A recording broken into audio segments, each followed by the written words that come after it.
Olá pessoal, conforme prometido, durante esse recesso eu falei que faria uma edição extra caso houvesse alguma notícia importante. Então estamos aqui para essa edição extra, porque notícia importante tem que ser divulgada. A notícia que eu trago aqui hoje, muitos já devem ter ouvido falar ou ter visto alguma coisa, é sobre uma ação de tempo de serviço condicional de disponibilidade que está com uma decisão favorável em segunda instância, numa turma recursal lá da seção judiciária de Minas Gerais. Então nós vamos dar uma olhada aqui um pouquinho mais sobre esse assunto, tá?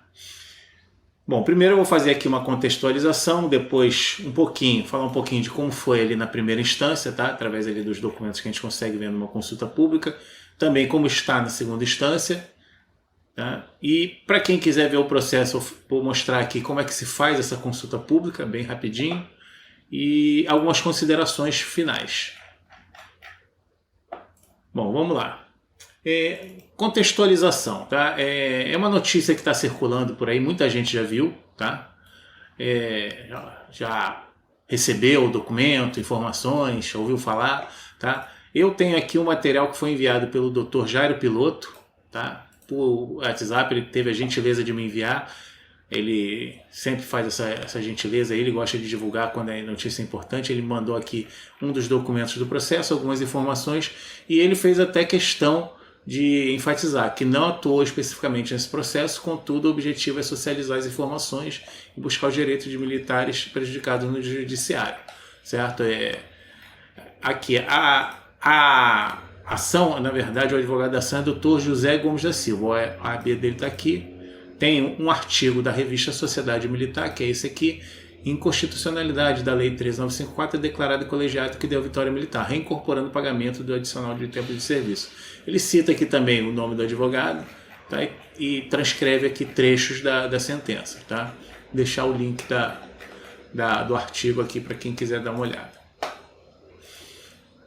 Primeira instância, vamos dar uma olhada aqui nos documentos da primeira instância. Tá?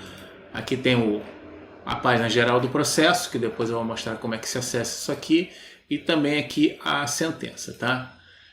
O processo foi iniciado em junho de 2020, o Juizado Especial Criminal adjunto aqui, ó, Segunda Vara Federal da Subseção Judiciária de Pouso Alegre, Minas Gerais. Aí, o pessoal gosta de saber onde é que é. Aí nós temos aqui as alegações da inicial que estão transcritas aqui na sentença, tá? Dos números 1 até aqui o número 13 estão transcritas aqui. Então, para a gente não ficar procurando aqui dentro do texto, eu fiz um resumo. Lá no item 5, uma das alegações é a inconstitucionalidade. Vamos ver exatamente aqui o que diz, certo? E aí ele diz aqui que a Lei 13954 reestruturou a carreira das Forças Armadas e criou o adicional de disponibilidade e vedou de forma inconstitucional a concessão cumulativa com adicional de tempo de serviço, que era um direito adquirido segundo a MP 2215. Tá? Também alegou a violação do princípio da segurança jurídica, está aqui no item 6 da sentença, tá? Para quem quiser acessar depois, dar uma lida com mais calma. Tá? O tratamento de igualdade entre desiguais, que aqui achei bastante importante, tá? Porque que acontece? O desiguais no seguinte ponto: o mais antigo entrou antes, obteve o direito adquirido, né, assegurado pela MP 2215 ao tempo de serviço, e isso foi retirado dele, certo? E dado o adicional de disponibilidade. A diferença ali que ele recebeu, né, só a diferença do que ele tinha de tempo de serviço para disponibilidade, quanto quem entrou depois, o mais moderno, obteve o adicional por integral, tá?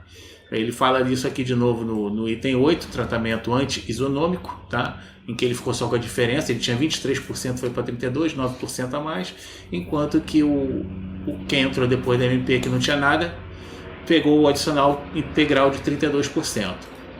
Tá? Falta de relação lógica jurídica entre o TSV e o ACDM, está aqui nos itens 9 até 11, e explica que um adicional é o tempo de serviço, o outro é a disponibilidade permanente e a dedicação exclusiva. São coisas diferentes. Tá? Falta de razoabilidade, porque isso aconteceu depois de 18 anos, está aqui no item 12. Tá? E o pedido que ele faz está aqui no item 13. Tá? De acordo com o que foi exposto de alegações, para que o direito de receber o tempo de serviço seja restabelecido. Tá? Foi o que pediu aqui o autor, através de seu advogado. Tá? Aí foi sentenciado em outubro de 2020, tá? E aqui vamos dar uma olhada rápida nas considerações do juiz, que está aqui nesse mesmo documento. Tá? A primeira consideração que ele fez sobre os princípios da atuação da administração pública, aí aqueles princípios todos, e enfatizou a legalidade, está aqui, ó. Pode ver que está enfatizado aqui na própria sentença. Tá? O princípio constitucional da irredutibilidade dos vencimentos, transcreveu o inciso 15 do artigo 37 da Constituição aqui, para falar sobre isso. Tá? Falou do posicionamento do STF sobre a inexistência do direito adquirido ao regime jurídico. Isso aqui é sempre falado, tá? Tem toda essa parte aqui da sentença, fala sobre isso aqui. Tá? E também tocou na famigerada súmula vinculante 37, que é de repercussão geral, que é aquela que diz: não cabe ao Poder Judiciário, que não tem função legislativa, aumentar os vencimentos de servidores públicos sob o fundamento de isonomia. Tá? Por fim, o juiz classificou o raciocínio do autor como meramente hipotético. Tá mais aqui embaixo. Assim, o raciocínio desenvolvido pelo autor, quando se compara um servidor recém-ingresso às Forças Armadas a outro há muito tempo incorporado na instituição, além de ser meramente hipotético, sem trazer aos autos qualquer notícia precisa sobre legitimidade da remuneração específica, quando compara as duas situações, ainda que poderia a tese violar a isonomia, esbarra no entendimento que este papel de aferição da justa remuneração cabe ao legislativo e não ao judiciário, que é a súmula vinculante. Tá? E sobre a União, né, respeitou o princípio constitucional da irredutibilidade. Tá? Com essas considerações, o juiz julgou improcedente o pedido. Tá? Ou seja, ele deu toco. Depois disso, houve aquela fase com embargos, recursos e tal, até que o processo foi remetido em grau de recurso para a turma recursal em abril de 2021, como consta aqui nessa página. Tá? Então agora nós vamos dar aqui uma olhada na segunda instância, tá? Para saber como é que está essa situação aí. Segunda instância está aqui, tá? Depois eu mostro como acessar isso tudo aqui. Tá? Deu entrada lá em abril de 2021. Tá? E a decisão proferida agora em dezembro de 2021, que é a decisão que o pessoal está falando bastante aqui, que tem uma parte transcrita lá no artigo da revista Sociedade Militar. Então, aqui eu elenquei alguns pontos importantes dessa decisão aqui, né? Que tem o voto do relator, tá? Um dos desembargadores ele dá o voto, tá? E a turma recursal, depois ela dá a decisão dela, tá? Com base no voto do relator. Tá? Então, de novo, para a gente não ficar lendo tudo isso aqui, eu destaquei alguns pontos. Então, inicialmente, né, teve a transcrição de novo de alguns pontos importantes, e ele cita aqui que o autor acrescentou uma alegação, que nós vamos dar uma olhada aqui. Tá? Tá aqui no item número 2. O recurso do autor insiste na tese, toda aquela tese que ele já tinha feito na primeira instância, e acresce a alegação de que o caso traz uma particularidade que foi ignorada pelo magistrado, ou seja, pelo juiz da primeira instância, que consiste no fato de que o direito sobre o qual se discute já ter passado por alteração de regime jurídico, que foi lá na MP 2215, na qual ficou reconhecido o direito do autor, ou seja, um artigo específico da MP 2215 falou: o direito está assegurado. Mesmo após a mudança, permanecer auferindo a rubrica adicional de tempo de serviço, tendo essa pequena vantagem de ser tornado um diferencial do autor em relação aos militares que ingressaram às Forças Armadas depois da publicação da 2215, ou seja, exatamente o contexto do adicional de tempo de serviço é esse. Eu já, em outros vídeos, já citei isso aqui, é como se fosse uma espécie de promoção horizontal. Ele não recebe uma promoção, não sobe para o grau acima na escala hierárquica, que no caso dos militares não sobe para a graduação acima, o posto acima, mas ele recebe alguma coisa a mais, que é pelo tempo de serviço. Aquele que tem mais tempo de serviço recebe um pouco mais. Era assim antes, quando foi extinto, ficou assegurado aquilo que já estava incorporado, aquilo que cada um já tinha, ficar incorporado aos vencimentos de cada um. Sobre as contrarrazões da União, tá? Que é essa parte aqui que está aqui na decisão, que foi citada aqui é uma parte aqui até bem grande, tá? Basicamente a União fez aqui, ela falou da vedação legal da acumulação, ou seja, falou da lei, transcreveu ali a lei e tal, falou da irredutibilidade da remuneração, que o servidor público não tem direito adquirido ao regime jurídico e tal coisa, ou seja, basicamente isso aí, é o feijão e arroz que eles tinham que fazer, certo?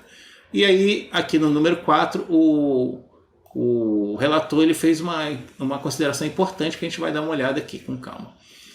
Sopesados os argumentos, penso que o autor tem razão. Quando extinto o direito adicional de 1% de tempo de serviço na medida provisória, a parcela se transformou em uma vantagem pessoal nominalmente identificada, que é a VPNI, incorporada ao contra-cheque dos militares até então ingresso no serviço militar como forma de evitar o decesso remuneratório, uma vez que o constitucionalmente previsto no princípio da redutibilidade dos vencimentos. Sob esse aspecto, o autor já não recebia o referido adicional, mas uma vantagem decorrente do direito acumulado e adquirido com o tempo. Veja como é importante isso aqui. O qual distinguia dos demais militares ingressos no serviço posteriormente à norma referida. Ora, a Lei 13.954 adveio apenas em 2019 instituiu outra vantagem geral para todos os militares, intitulado como o de disponibilidade, que não guarda correlação alguma com o tempo de serviço, mas sim com o posto ou graduação do militar. Tanto que um terceiro sargento recebe 6%, enquanto que o terceiro sargento do quadro especial recebe 16%. Ou seja, o que ele quis dizer aqui? Isso aqui é diferente do que o tempo de serviço preconiza. O adicional de disponibilidade é conforme a graduação ou a situação específica dentro de postos e graduações, certo? Enquanto que o tempo de serviço é o decorrer do tempo propriamente dito. De fato, não há correlação alguma que permita a vedação de cumulatividade, a não ser a intenção da administração de tentar igualar inconstitucionalmente os vencimentos dos militares anteriores e posteriores à respectiva MP 2215. Ou seja, ele colocou muito bem essa situação. Em seguida, aqui o outro ponto importante, que é o tão falado, não há dúvida alguma sobre a inconstitucionalidade, está aqui no item 5 do voto, tá? Do relatório, é a própria União que alega que a medida provisória foi taxativa em determinar a extinção do adicional de tempo de serviço, assegurando tão somente aos militares o percentual correspondente aos anos de serviço a quem fazia jus em 29 de dezembro de 2000. Portanto, não há dúvida alguma sobre a inconstitucionalidade da Lei 13.954 ao dispor, no parágrafo 1º do artigo 8º, sobre a vedação da acumulação do novo adicional com aquele já extinto, que não era extensivo a todos os militares. O que ele quer dizer com isso?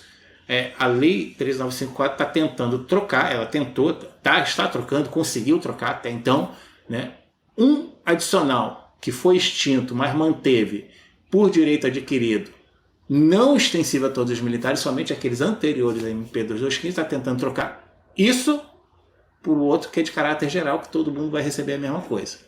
Procurou, portanto, atingir apenas aqueles ingressos no serviço militar antes da medida provisória.